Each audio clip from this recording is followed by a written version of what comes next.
Chers auditeurs, Shalom Uvracha, secours les Ilulishma de mon beau-frère, Reb Tzvi ben Pinchas, Zichrono Livracha. Ce Shabbat est le Shabbat Nassau, en dehors d'Israël, et Shabbat Belotecha en Israël. Il coïncide avec le 12 Sivan, qui est le dernier des 7 jours des Tashlumin, de Chag HaShavuot, pendant lesquels on peut encore offrir les sacrifices qu'on n'a pas pu offrir le jour de Shavuot, et d'une façon générale, compléter et parfaire ce que l'on a commencé à Shavuot.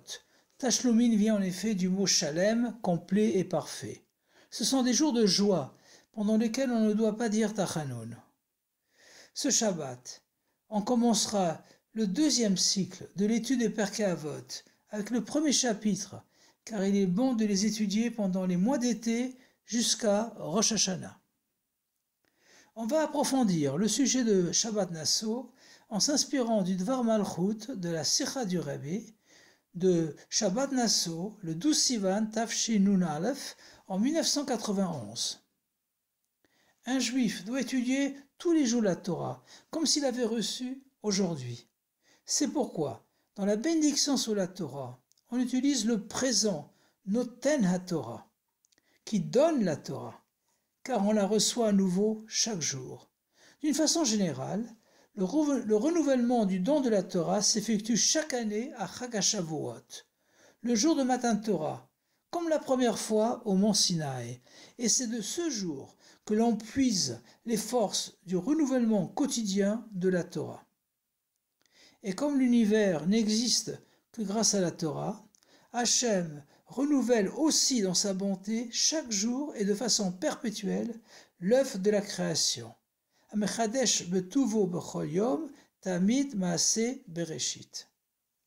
Ceci dit, il y a en plus un renouvellement spécial qui s'effectue tous les ans le Shabbat après Shavuot, qui est souvent le Shabbat Nassau.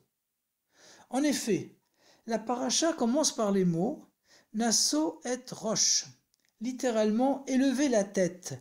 Il s'agit de la suite du conte des Bnei Lévi, commencé par les Bnei Kohat dans la paracha Bamidbar, puis au début de notre paracha des Bnei Gershon et Bnei Merari, qui portaient le Mishkan, le tabernacle, dans le désert. Ceci nous concerne tous, car comme l'enseigne le Rambam, chaque juif peut atteindre le niveau de Lévi, de serviteur dévoué entièrement à Hachem. L'ordre d'élever la tête, c'est-à-dire l'intellect, consiste à étudier la Torah avec ta'anoug, avec délice, comme le oneg du Shabbat. On arrive alors à dévoiler des aspects nouveaux dans la Torah, des chidushé Torah, et ceci en préparation de la Torah nouvelle qui sortira de moi, d'Hachem, Torah Chadasha Me'eti Tetse, que seul Hachem peut dévoiler par l'intermédiaire du Mashiach.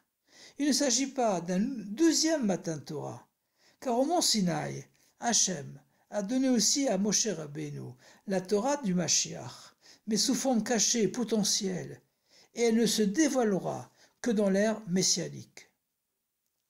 Cette Torah Chadasha entraîne parallèlement un renouveau chidouche de l'univers.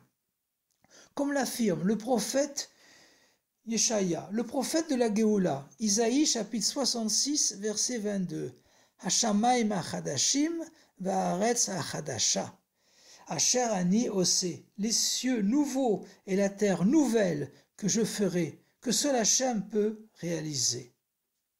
Alors, l'essence de la vitalité divine, cachée dans l'univers, Olam, l'univers vient du mot Elem, caché, se dévoilera parallèlement à l'essence de la Torah. On retrouve cette idée à la fin de la paracha Nassau, qui relate l'inauguration du tabernacle et de l'autel, Chanoukat HaMishkan ve'HaMizbeach, car même dans un désert stérile et pas habité par des êtres humains, on peut y faire résider la Shrina, la présence divine.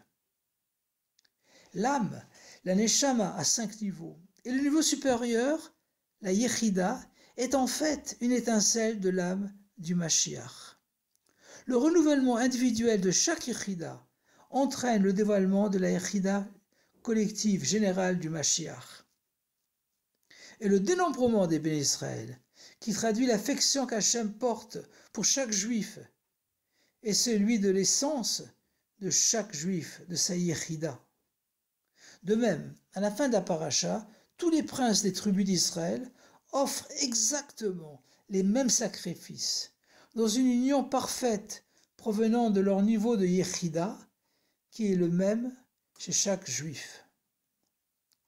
Ce renouvellement de la Torah est lié au jour du Shabbat, car alors on se libère de toutes nos préoccupations matérielles pour se consacrer au sujet saint et à l'étude de la Torah. C'est un avant-goût de l'ère messianique, comme conclut le traité Tamid par le Télim 92, le Shir Shel Yom HaShabbat, récité par les Lévi'im dans le temple le jour de Shabbat, et comme nous le disons aussi à la fin du Birkat Hamazon, dans le Harachaman du Shabbat, le Yom Shekulu Shabbat ou Benucha lechaye haolamim, le jour qui sera entièrement Shabbat et repos pour l'éternité. C'est pourquoi le Shabbat est marqué par l'unité familiale et même l'unité communautaire, en se rassemblant le Shabbat pour étudier la Torah publiquement. Les Akil Keilot Beshabbat, les Limoud à Torah Berabim. Ce Shabbat, on lira en Israël la paracha Be'alotecha. Après avoir réalisé Naso et Arosh, élever la tête, l'intellect, en étudiant la Torah avec Oneg, avec délice, on passe maintenant à Be'alotecha et Anerot, El Moul Amenora, Yahiru Shivat Anerot. Quand tu feras monter les lumières, c'est en face de la tige centrale du chandelier que les 7 lumières doivent éclairer.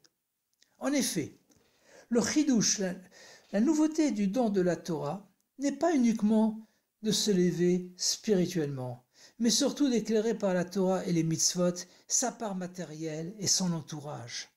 Car Hachem désire avoir une demeure dans les mondes inférieurs, matériels et tangibles. Nitave lo Akadosh Baruch Hu liyot lo dira batartonim. Pour y arriver, on a besoin de la teshuva, mot que l'on peut couper en deux. Teshuv he, qui signifie littéralement retour à Hachem. Mais plus profondément, il s'agit du retour de la lettre he, comme développé dans le Tanya Egeret Teshuva chapitre 4. En effet, on sait que l'âme, la neshama d'un juif, provient du niveau le plus élevé d'Hachem, Chelek Elokam Imal Mamash, Tanya Likutei Avarim chapitre 2, c'est-à-dire du nom Yud Ke Vav Ke.